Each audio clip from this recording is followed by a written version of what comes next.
Buenas tardes, gracias a todos por estar acá. Hoy vamos a conversar sobre un tema que nos atraviesa a todos, independientemente de la industria, de la vertical, en la industria que ocupemos, de la cantidad de personas que tengamos o los mercados que tengamos abiertos, que es cómo seguir creciendo sin perder quiénes somos, ¿sí? Ese crecimiento exponencial que tenemos, que vivimos en la diaria todos. Así que para arrancar vamos a tener una pregunta disparadora para entender cómo manejan ustedes, que ya atravesaron ese crecimiento y lo atraviesan en la diaria, este equilibrio entre crecer, transformarse y mantener la esencia cultural. Así que ahí me contestan el que quiera en principio o la que quiera, quiero entender un poco cómo manejan hoy esto del crecimiento exponencial, más personas, más países, más estructura. ¿Qué creen que es lo más difícil de mantener la cultura original? ¿Y qué aprendizajes les dejó esos desafíos que ya vivieron y que siguen viviendo? ¿Qué aprendizajes les deja para el futuro esto de mantener una cultura con un crecimiento exponencial constante? Bueno, rompa el hielo. Sí. Bueno, hola a todos. Nati Silverfaden de Mercado Libre. Bueno, la verdad que obviamente Mercado Libre es 100% eso, ¿no? Entré en el 2019 a Mercado Libre, éramos 9.000 empleados en toda América Latina. Hoy en día somos más de 120.000, con lo cual eso de mantener y de preservar más que mantener la cultura es algo que le dimos mucho foco. Y en todo ese crecimiento siempre tuvimos como tres ejes, como un foco muy profundo en tres ejes. El primero, cómo no distanciarnos del usuario, del cliente y realmente tener una visión muy cercana y estar muy pegados a la realidad para poder, obviamente, entregar nuestro propósito, ¿no? El segundo es cómo no perder agilidad. Entonces, sabíamos que íbamos a crecer, cómo no estar lejos del usuario, cómo no perder agilidad y movernos rápido. Y después, cómo no perder ese hambre de querer impactar, de querer ganar, de querer llevar ese propósito a todos lados de América Latina. Y para eso fue fundamental que hace algunos años atrás, Marcos y todo el C-Level dijeron queremos realmente tener una cultura muy fuerte. Y esa cultura, ese ADN que hoy en día nos distingue, la hicieron como una ventaja competitiva y la pusieron en todos los ejes donde trabajamos, en todos los procesos, en todas las herramientas, en toda la toma de decisiones. Entonces, el hecho de tener, primero, esos focos de que no nos queremos distanciar en este crecimiento y segundo, de tener una cultura muy arraigada a todos los procesos, hizo que ese crecimiento exponencial que tuvimos y que seguimos teniendo, la cultura no se pierda y realmente preservar, porque obviamente al ingresar de 9.000 a 120, un montón de gente del mercado, de distintas industrias, con distintos backgrounds, es difícil, ¿no? Entonces, tener eso muy aceitado de cuál es tu cultura, qué querés preservar y cómo lo arraigás en los procesos, para nosotros fue fundamental. Así que... Gracias, Nati.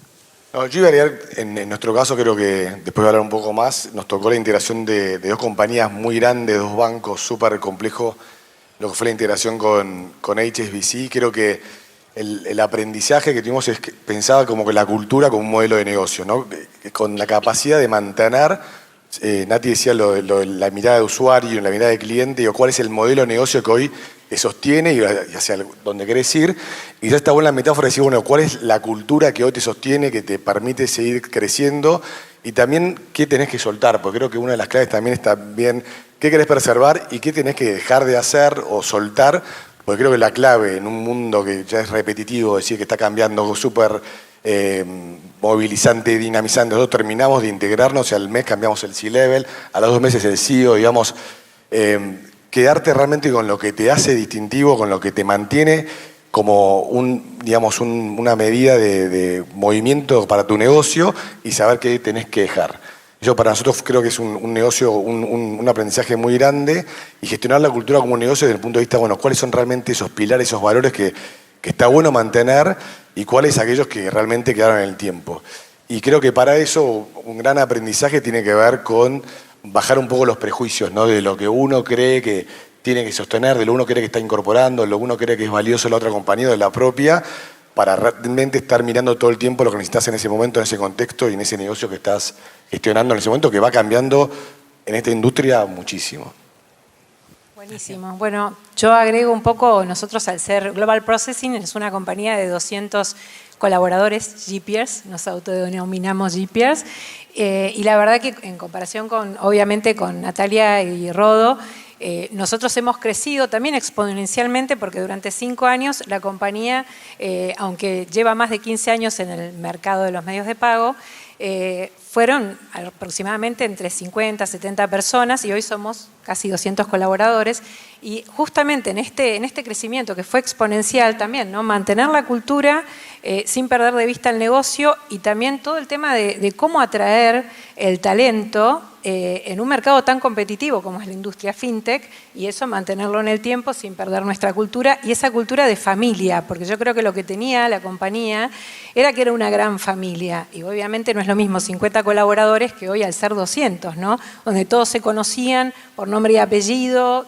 realmente se tenían una familiaridad y encima en el ámbito presencial, que cuando nosotros nos incorporamos y teníamos el desafío del crecimiento, estábamos en plena pandemia. Entonces era mantener la cultura de familia, a la vez atraer el talento y por otro lado no perder la posibilidad de crecer en contrapartida obviamente con empresas tan grandes como Mercado, Naranja X, Ualá, etcétera, que también son nuestros clientes. Así que bueno, fue un desafío muy importante y yo creo que hoy la empresa, sosteniendo una marca empleadora que creció también durante estos años, hizo que la cultura dentro se mantenga y a la vez fuera se vea como una empresa atractiva para poder tener hoy la atracción de talento que tenemos, ¿no? Gracias, Fer.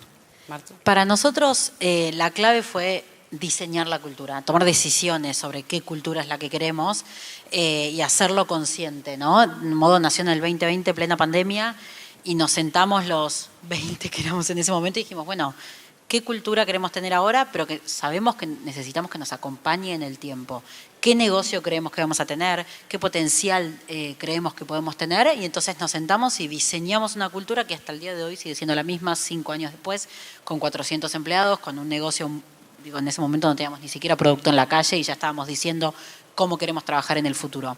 Entonces, para nosotros la clave fue primero tomar decisiones y diseñar la cultura conscientemente, pensando mucho en el futuro hacia dónde queríamos ir. Y después tuvimos 2 años, 2021 y 2022, en donde hicimos 2 procesos de internalización de valores, en donde por 2 meses específicamente trabajábamos un valor. Entonces, cada una de las personas que en ese momento trabajaba en Modo entendía al detalle cada uno de los valores. Ya no era un slide en un PPT, porque además estábamos todos virtuales en ese momento, ya no era un slide en un PPT, sino que era, ok, ¿qué me quiere decir people o mi jefe o la evaluación de desempeño cuando me dice somos agentes de cambio? ¿Qué es ser agentes de cambio? ¿Cómo se traduce en Modo? Entonces hicimos 2 años de aprendizaje de la cultura de Modo para después poder llevarla a la práctica de una manera mucho más fácil. Así que creo que eso nos ayudó mucho a que cada uno entendiera cómo queremos trabajar en Modo y sobre todo también cómo los evaluamos, porque nosotros, nuestra evaluación de performance es en base a la cultura de Modo, ¿no? Gracias, Martu. Vamos a continuar con vos. Recién hablabas de decisiones. Modo es una organización que valora la experimentación, la velocidad. ¿Cuál crees que fue la decisión cultural que más los desafió? ¿Y qué aprendizajes les trajo esa decisión, tanto para vos, para tu equipo, como para los líderes que hoy estén utilizando en la práctica? Sí, totalmente. Nosotros creo que el mayor desafío desde cultura fue cómo mantener. Nosotros seguimos siendo una startup, pero nuestro negocio maduró mucho y crecimos de 0 a 400 en 3 años y valoramos muchísimo ciertos aspectos de la cultura startup. Entonces, ¿cómo lográbamos mantenerla a medida que el negocio se iba complejizando, la estructura era cada vez más robusta, cuando teníamos que estar cada vez más sobre los resultados de negocio, cuando la presión empezaba a ser más fuerte? Bueno, ¿cómo seguíamos valorando los aspectos de startup de nuestra cultura? Valoramos la prueba y error, valoramos la agilidad y la velocidad. Entonces, tomamos varias decisiones, sobre todo en 2 frentes. Por un lado, dejamos de que esto sea solo lo que decíamos y empezamos a explícitamente hacerlo. Lo pusimos en cada uno de los espacios, dinámicas, rituales, de la compañía, empezamos a premiar, valorar, hablar de esta cultura, de estos aspectos más de startup que buscábamos en los Mothers. Tenemos un premio que entregamos en los Town Halls, que es a las personas que agarraron una iniciativa y la llevaron punta a punta. Por más de que la iniciativa haya salido mal, la mayoría de las veces las iniciativas no llegan a buen puerto, pero premiábamos a esas personas que tomaban esa iniciativa y la llevaban punta a punta. Tenemos town halls en donde buscamos esos espacios para que la gente piense y desarrolle esas ideas, que en el día a día es más complejo porque somos pocos y tenemos que hacer mucho. Entonces buscamos específicamente como fomentar y premiar en distintos espacios todo lo que tiene que ver con la cultura startup. Y después una relación muy directa entre eso y la estructura. La manera en la que nosotros nos organizamos, la metodología de trabajo y la estructura, se habla 100% con esta agilidad que necesitamos de los equipos. Trabajamos con una estructura en donde matricial de chapters y squads o tribus, en donde no hay líderes de tribu y la tribu tiene todos los perfiles que necesita para ser autónoma y tomar las decisiones. Es una estructura súper horizontal, hay toma de decisiones en todos los niveles de la organización. Entonces creo que logrando traducir esa cultura a la estructura, a las decisiones de metodología y estructura, es que logramos mantener un poco esa esencia más startupera hoy con un negocio mucho más complejo, ¿no? Gracias, Martu. Rory, vamos a seguir con vos. Recién hablabas de integración, están integrando culturas, ¿no?, en este momento. Así que quería saber, desde tu rol, cómo abordás esta integración para que se genere una identidad común y no sea solamente integrar estructuras, ¿no?, con dos organizaciones muy fuertes, con una identidad muy marcada.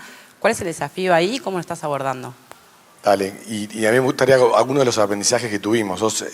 Cuando arrancamos con el proyecto de integración, había un poco de presión porque decían, bueno, casi todos, no sé, viste los típicos papers que dicen el 80% de las integraciones fallan por la cultura, el 90% falla por una gestión mala al momento de no tener en cuenta las identidades y demás.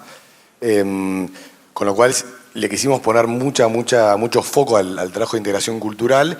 Creo que el error en este tipo de integraciones, de mi humilde mirada en este tiempo que llevamos, que no terminó, primero es que es un proceso largo, que hay que tener paciencia. Como todos los procesos humanos, creo que la integración cultural lleva tiempo. Hoy estamos con conflictos y fricciones y temas que tenemos que resolver.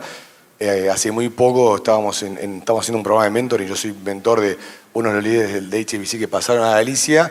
Y un poco nos dijeron, bueno, pasaron 6 meses, 3 meses de junio que fue la integración, hoy volvimos muy rápido y es normal lo que está pasando en un proceso que requiere de mucho acompañamiento humano, de mucha conciencia de integrar todas las cosas que decía recién desde el punto de vista del diseño de la cultura que querés.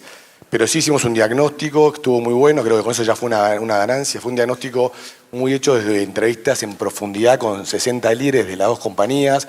Eso ya, al menos desde el punto de vista del HBC, lo tomaron como muy bien, me escuchan, quieren saber cómo es nuestro aporte de valor para lo que va a ser esta integración.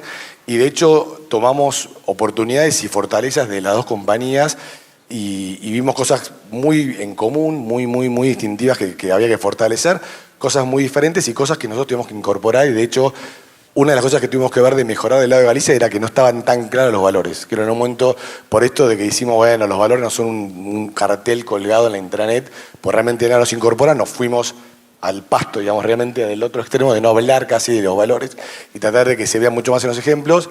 Y bueno, se les había perdido un poco de identidad, nos decían, la verdad que nosotros no conocemos la identidad de Galicia, los valores de Galicia del lado de HBC, y nosotros incorporamos desde algo muy soft, como podía ser la capacidad que tienen ellos de tener un speak up, de ser muy confrontativos en la forma de conversar, que una cultura como el Galicia, que es muy centrada en las personas, a veces evita el conflicto y la confrontación productiva. Entonces eso lo incorporamos y tuvimos que redefinir y volver a reeditar y conversar y definir y diseñar los valores, incorporando dos comportamientos muy claros y otro tiene que ver con asumir riesgos inteligentes del lado del HBC. Y eso del otro lado fue, si nos están escuchando, nos hicieron una entrevista, nos están teniendo en cuenta, están incorporando y redefiniendo sus valores, con lo cual eso fue una cosa muy positiva en relación a la integración. Y la segunda fue poder, a medida que íbamos, fue un proceso largo, con un montón de complejidades, como todos los procesos de integración, bueno, y siendo banco con muchas más regulaciones, digamos, de todo tipo para poder ser muy cuidadosos con el tratamiento de las personas y demás,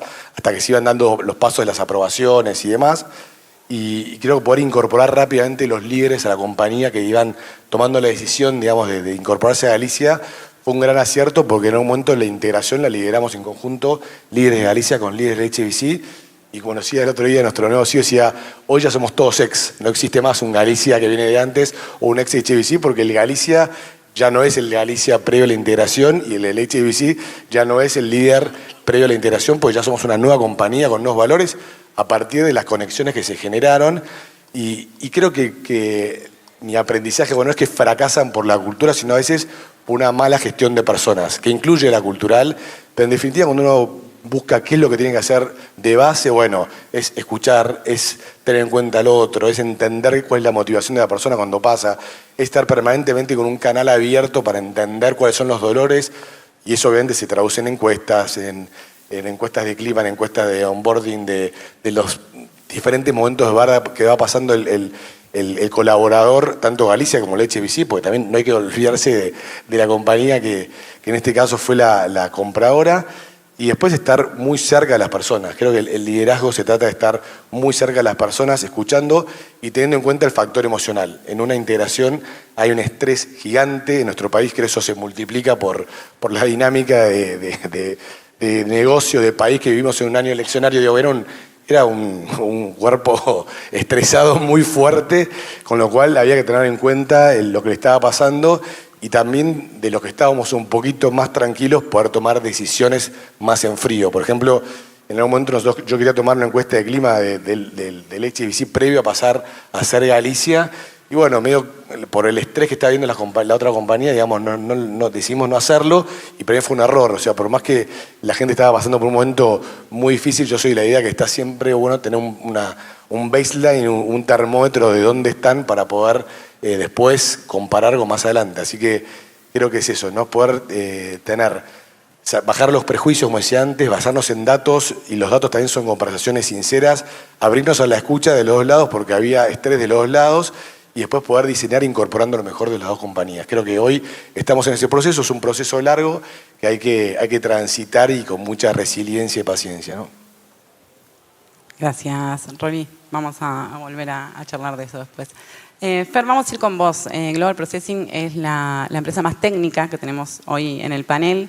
¿Cómo hacen con una vertical tan enfocada en la eficiencia y en la tecnología para mantener una cultura viva? ¿Y cuál crees que son las prácticas y liderazgos que marcan la diferencia de otros y para que lo sigan eligiendo como marca empleadora?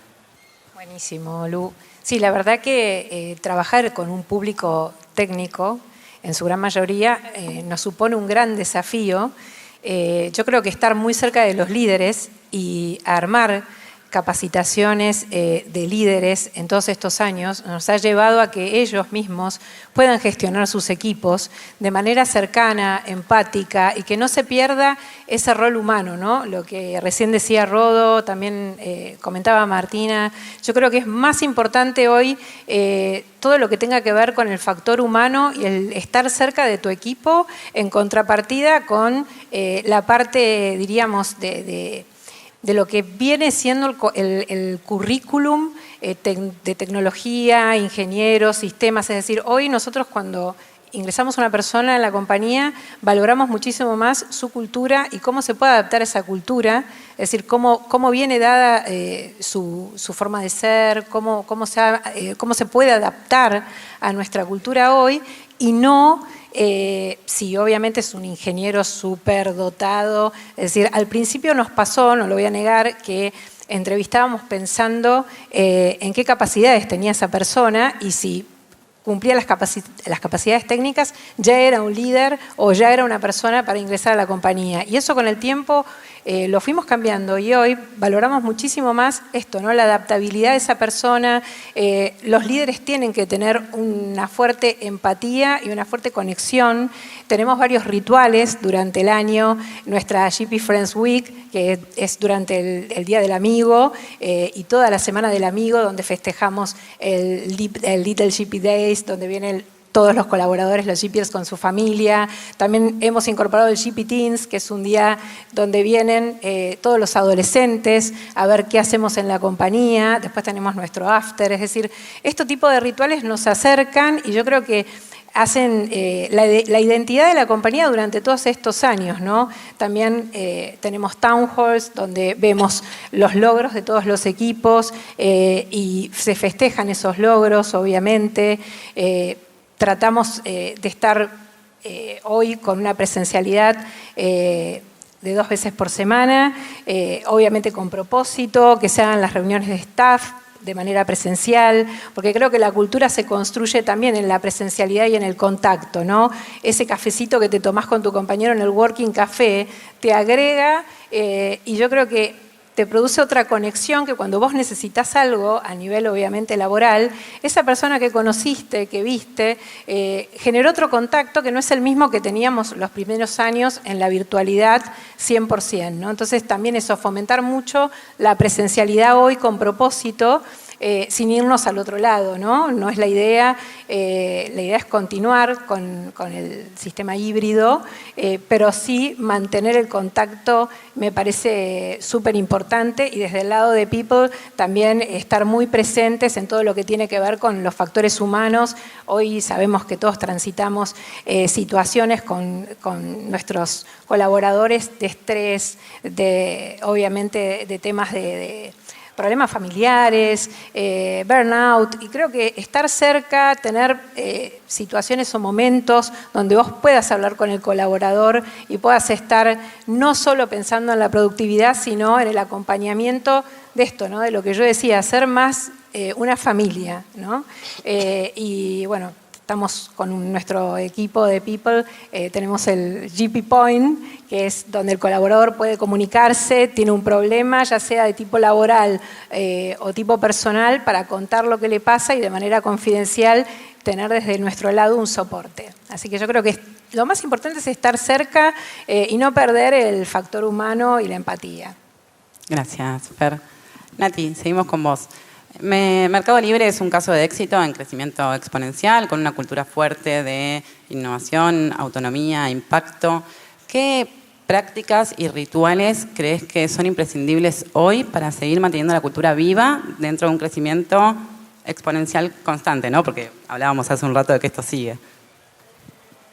Bueno, un poco como dije antes, el tema de obviamente tener la cultura y lo que uno quiere muy identificado y luego cómo lo pones dentro de todos tus procesos, dentro de todas tus herramientas es fundamental. Voy a hablar creo que básicamente de 3 momentos que para nosotros son claves. Después voy a nombrar algunas otras herramientas que tenemos o cosas que pusimos en el día a día para que la cultura se viva mucho más. Pero para nosotros, cómo tomamos decisiones en el día a día, o sea, cómo actuamos y cómo tomamos decisiones es donde se vive la cultura, básicamente, ¿no? Entonces, por ejemplo, lo primero, ¿a quién como líder contratás? ¿A quién traes dentro de la compañía? Eso ya marca cultura, ¿no? Porque es cómo vos la estás poniendo en práctica. Entonces, nuestro proceso de selección, obviamente, mide mucho en la cultura, más allá de lo técnico. Para eso pusimos también lo que llamamos como embajadores de nuestra cultura, que participan del proceso en la parte final y son personas que identificamos en Mercado Libre, que realmente viven esta cultura y no solo la viven, sino que la pueden identificar en un proceso.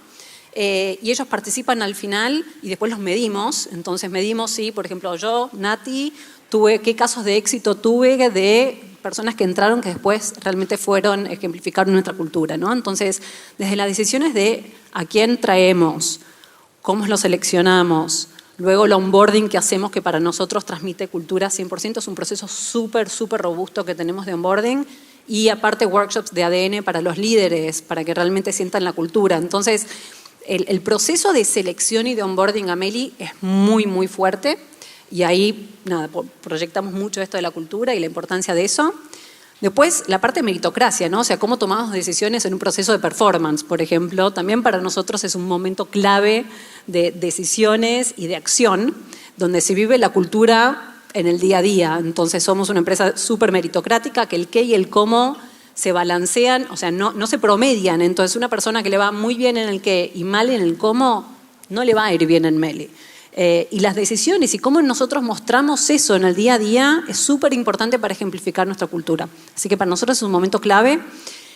Obviamente reconocer la cultura constantemente, creo que lo mencionaron bastante todos acá. Nosotros también tenemos como un ritual que nació a través de Marcos en realidad, que es Premios ADN Meli, que es como un funil donde la gente va, ¿no?, diciendo quiénes representan a los principios de mercado libre a través del impacto. O sea, no solo el cómo, sino cómo impactó todo eso, porque de vuelta la cultura está para poder impactar, para poder llevar nuestro propósito.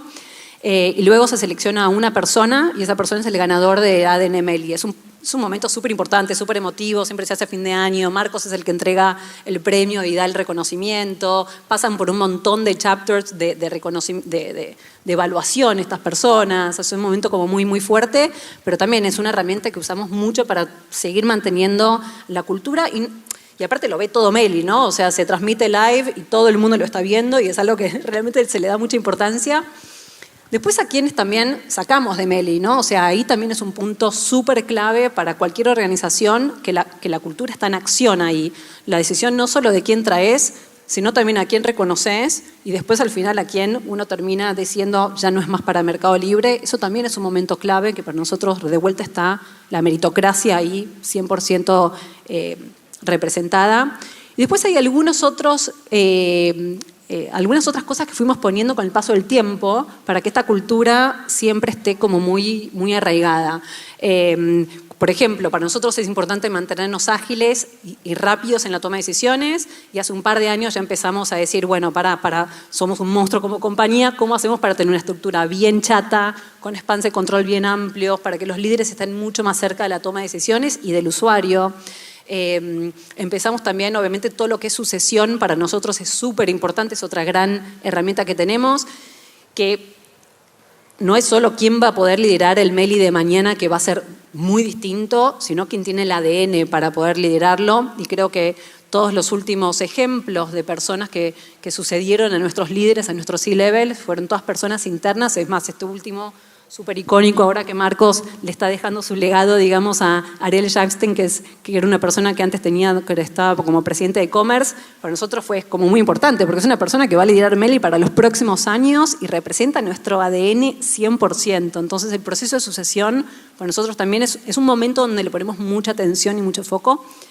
Así que yo te diría que son esas las principales, pero lo más importante para mí y para Meli es la cultura se vive en la toma de decisiones de cada uno de estos momentos.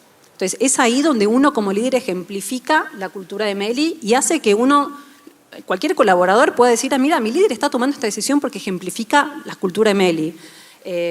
Así que esté embebido en estos procesos es importante. Gracias, Nati. Bueno, queda claro, ¿no?, como que con la diversidad que tiene cada uno desde su lugar, hay puntos muy comunes, ¿no? Que la cultura se construye, que ya no es solamente los valores pegados en la pared, sino cómo los vivimos en la diaria. Y las cabezas, ¿no?, de diferentes divisiones nombraron todos cómo pimponearon ideas y cómo gestionaron una cultura viva a través de los líderes también y los diferentes equipos. Hoy veo gente que no es solo de People, en estos paneles suele haber mucha gente de People, así que agradezco que esos líderes estén acá sentados escuchándonos y eso marca también una diferencia y que la cultura está cambiando y está sentada en la mesa del negocio. Para cerrar, quería que nos cuenten un poco de cara al futuro, ¿sí? Ya hablamos de cómo llegamos hasta acá, cuál es la tendencia y por dónde venimos. ¿Qué creen que van a pasar a nivel cultural en el 2026? ¿Qué creen que va a ser lo que nos va a traer el foco de la agenda a cada uno y a cada persona que trabaje cultura, tanto a los líderes como a los equipos de People? ¿Cómo? Vengo con el envión. Quiero, en términos de cultura, creo que el foco va a estar por lo menos en Mercado Libre. Obviamente vamos a seguir creciendo, con lo cual es como seguimos expandiendo esta cultura y que llegue a todos lados donde estamos en América Latina y a todas las personas de Mercado Libre. Y no solo las personas, sino nuestros usuarios también. Así que ese va a seguir siendo un gran foco. Pero creo que también es importante todo lo que es inteligencia artificial y cómo se va entrelazando en todo eso, ¿no? O sea, nosotros ya estamos midiendo el uso de inteligencia artificial en todos nuestros colaboradores porque ya es parte, somos una empresa de tecnología, es parte de nuestro ADN y obviamente se viene con mucha, mucha fuerza. Entonces, foco ahí también, no solo en mantener la cultura, sino también en lo que es inteligencia artificial y cómo se hace match, eso para nosotros va a ser importante. Sí, nosotros vamos 100% en línea. Nosotros, el desafío para el año que viene va a estar en cómo vamos a gestionar el talento ahora que AI ya es una realidad y está en la agenda de todos en el día a día. ¿Qué competencias vamos a pedirle a la gente? ¿Qué tiene que saber hacer? ¿Cómo los vamos a medir? Creo que se viene un año de transición. De mi manera de verlo, el año que viene va a ser un año de transición todavía, pero bastante caótico, y hacia dónde vamos es, bueno, entender qué perfiles vamos a necesitar, qué skills, qué le vamos a pedir a la gente, cómo los vamos a medir, cómo se va a transformar y va a acompañar la cultura toda esta transición. Y por sobre todo, en el caso de Modo, me imagino que muchos estarán de acuerdo, cómo va a ser el liderazgo de todo esto, qué líderes necesitamos y cómo los vamos a formar. Porque AI ya está dentro de la agenda de todas las personas, y necesitamos que los líderes estén listos para acompañar a People y a los líderes de la compañía para esta transformación, ¿no? No sabes que el otro día estábamos en un evento de recursos humanos y hablaban obviamente de que ya están los agentes, ¿no? Y cómo vamos a futuro nosotros a tomar esos agentes que también van a ser finalmente colaboradores. Entonces, bueno, creo que ese también va a ser un gran desafío. Cuando tengamos agentes, cómo vamos a poder llevar a cabo nuestra gestión con, obviamente, diríamos, entre comillas, robots y los no robots, y el que no esté este miedo de nuestros colaboradores al reemplazo, ¿no? Y también decían una frase que me gustó, que es que si trabajas como un robot, serás reemplazado por un robot. Entonces, bueno, un poco eso, ¿no? Cómo cascadear esa frase a todos nuestros colaboradores para que no le tengan miedo a la IA, ¿no? Y a lo que se viene, que ya está entre nosotros. Bueno, no voy a decir nada de IA para decir algo diferente, pero creo que algo que hace muy poco escuché también, y es una obviedad, pero que tiene que ver con la toma de decisiones que decía Nati recién, tiene que ver con, creo que una crisis de foco. Creo que todas las compañías y de atención, nuestros equipos sufren, creo que un estrés de cambio y de cantidad de cosas, creo que el gran desafío va a ser cómo equilibramos entre la agilidad, la velocidad y la profundidad. Y una industria tan competitiva como la nuestra, y sobre todo los que venimos con un legacy grande, va a ser clave cómo somos, digamos, angostos y profundos en algunos temas y logramos que los líderes, pero toda la compañía tenga claro a qué se le presta atención, y creo que cultura tiene mucho para hacer ahí, de vuelta, entendiendo muy bien el modelo de negocio. Y ahí, desde lo cultural, es qué tenés que hacer, definir, trabajar, diseñar, como decía Martu, que te va a generar valor para lo que viene. Entonces, ahí no podemos estar hablando de 1000 cosas, porque la cultura es tan amplia como un montón de cosas que podemos hablar. ¿Cuáles son las cosas, las 2, 3 cosas que tenés que hacer que te van a generar impacto? Y para eso necesitas atención y profundidad en algunos procesos. Gracias, Rory. Me quedo con esto último que dijiste del impacto, y que, bueno, la cultura se construye día a día y no es algo que se pueda elegir, sino que se vive. Dentro de todo se diseña y se lleva a cabo. Les agradezco por estar hoy acá, les agradezco a todos por estar, al grupo coordinador del grupo de gestión de talento de la Cámara y a la Cámara por hacer posible este panel. Gracias. Gracias.